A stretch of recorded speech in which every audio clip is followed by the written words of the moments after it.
तहजीबों के इश्तराक की बुलंद फसील पर जलते हुए सबसे रोशन चराग की रोशनी मौलाना अफरोज आलम साहब ज़िहानतों को जुमलों में तब्दील कर देने का शऊर रखने वाली शख्सियत और अवाम को अपनी गुफ्तगू से मजीद ज़हीन बना देने वाली शख्सियत मौलाना मुफ्ती मोहम्मद असाद साहब दामत बरकातुहुल आलिया।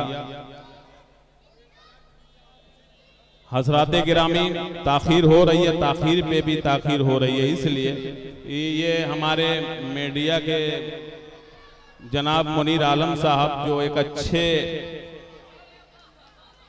हवाले से जाने और पहचाने जाते हैं, वो मौलाना अफरोज आलम साहब का इंटरव्यू ले रहे थे कि इस महफिल को किस मकसद के लिए सजाया और संवारा गया है, क्या मकसद है यहाँ लोगों के आने का। ये मुनीर आलम साहब जो मीडिया से ताल्लुक़ रखते हैं, मौलाना अफरोज आलम साहब से सवाल कर रहे थे। मौलाना अफरोज आलम साहब ने क्या जज्बाती अंदाज में इनका जवाब दिया कि वो जवाब को सुन करके जो महफिलें मुनाकिद होती हैं, उस महफिलों के मुनाकिद करने वालों के दिलों में क्या वलवला, क्या जज्बा बढ़ा है। मैं तो मुनीर आलम साहब से कहता हूं कि ये हमारे सामने जेके मीडिया जावेद कलीम साहब, जो इस वक्त पूरे हिंदुस्तान नहीं बल्कि पूरी दुनिया में इस प्रोग्राम को दिखाने का शऊर रखते हैं, आप उनसे खुद मालूम कर सकते हैं कि इस प्रोग्राम को वो कैद करेंगे।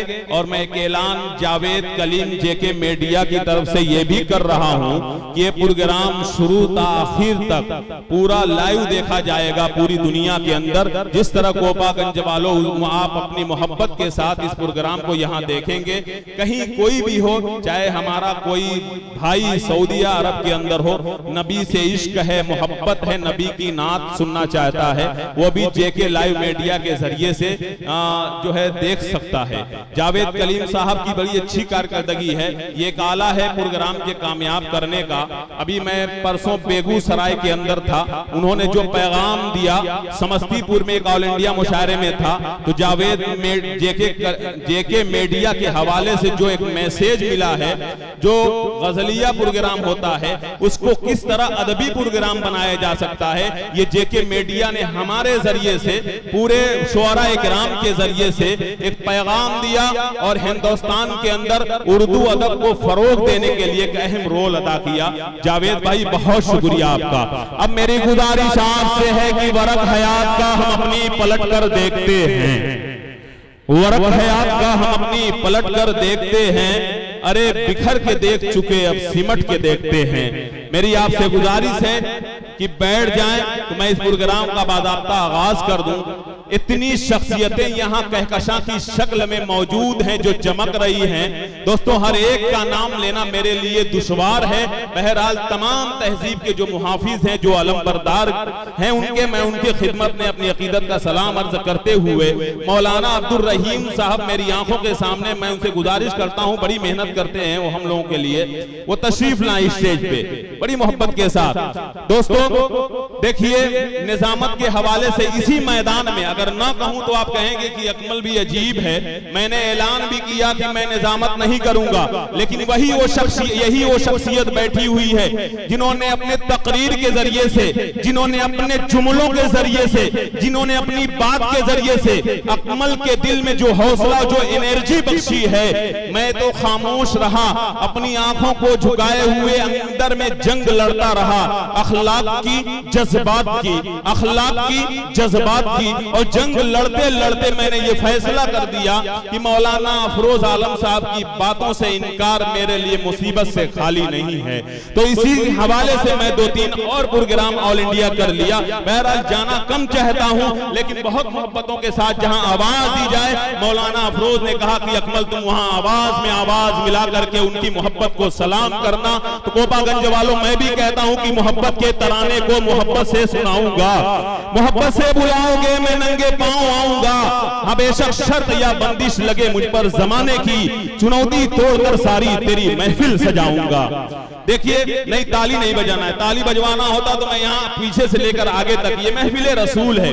एक बात मैं यार से कर दूं कि ये बड़ी खुशी की बात है, जो माइक होता है कामयाबी का आला, शमीम साउंड, जब मैंने देखा कि शमीम भाई ने माइक को संवारा और सजाया है, माइक ऑपरेटर के हवाले से कोपागंज की अदबी सरजमीन को सलाम कह रहे हैं, तो शमीम साउंड को देख करके तमाम शुअरा इकराम के साथ साथ अराकीन कमेटी भी बहुत खुश हैं। बहरहाल इसी तरह से अपना काम करते रहें। आइए हजरात गिरामी, कुछ बात मैं अर्ज करते हुए इस महफिल का बाज़ाब्ता आगाज करूं, लेकिन शुरुआत यहां से करूं। मौलाना, मैं तो कुछ नहीं कहना चाहता था, लेकिन मौलाना अफरोज आलम साहब कह रहे हैं कि अकमल, अल्लाह ने तुम्हारी जबान में वो ताशीर दी है कि अगर कुछ कह देते तो बेहतर होता। मैंने कहा मौलाना मैं बिल्कुल नहीं कहना चाहता। कहा कि नहीं कहना पड़ेगा। मैंने कहा ठीक है, शुअराए किराम आपके सामने आएंगे, वो अशार के जरिए से नबी के हुस्न को, नबी की खूबसूरती को बयान करेंगे। अकमल जुमलों के जरिए से बयान करता है कि मेरे नबी की खूबसूरती क्या थी, जिसको शुअरा भी आपके सामने पेश करेंगे।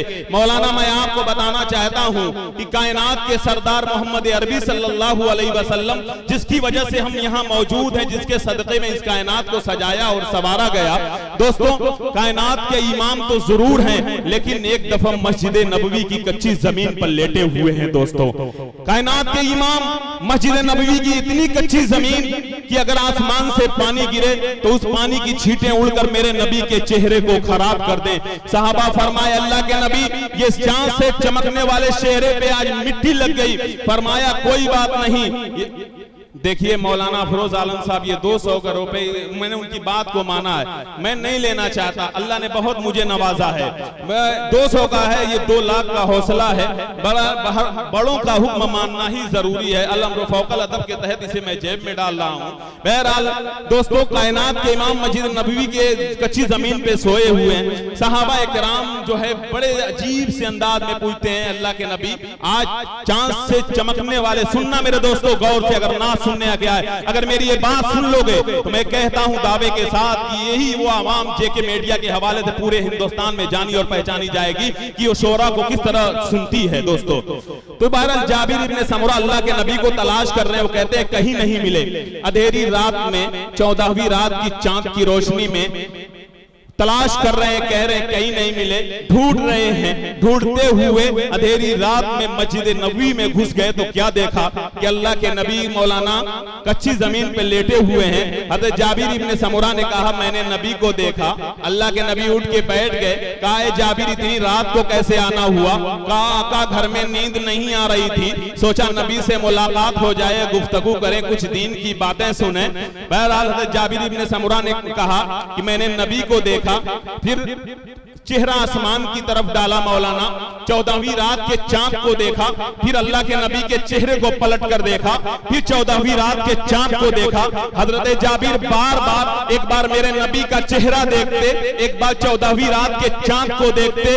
बहरहाल अल्लाह के नबी कहते हैं जाबिर ये क्या मामला है? अल्लाह के नबी से कहते हैं जाबिर इब्ने समुरा के अल्लाह के नबी, आज मैं ये मुआजना कर रहा हूँ, आज मैं ये टैली कर रहा हूँ, आज मैं ये मिला रहा हूँ कि ये चांद ज्यादा खूबसूरत है या मेरे नबी का हसीन चेहरा ज्यादा खूबसूरत है। कहा अल्लाह के नबी मुस्कुराए, कौन ज्यादा हसीन? अगर कोई तुमसे सवाल करे तो क्या जवाब दोगे जाबिर? कहा अल्लाह के नबी अगर कोई मुझसे ये सवाल कर ले ये चांद ज्यादा खूबसूरत है या मेरे नबी का हसीन चेहरा ज्यादा खूबसूरत है, तो अल्लाह के नबी मैं उसको जवाब दूंगा कि इस चांद को भी हुस्न और रोशनी मिली है तो मेरे हबीब के चेहरे से मिली है, मेरे आका के चेहरे से मिली है। दोस्तों, ये बात है मेरे नबी के अंदर कि इस्लाम के मुबल्लिगो बानी रसूल हैं, दरिया है ये खुदा का रवानी रसूल हैं, मजहब का ये वसूल बनाया रसूल ने, दुश्मन को अपने गले से लगाया रसूल ने, बुढ़िया जो फेंका करती थी कूड़ा रसूल पर उसकी भी खैरियत को गए आप उसके घर। वो जात है मेरे आका सल्लल्लाहु अलैहि वसल्लम की।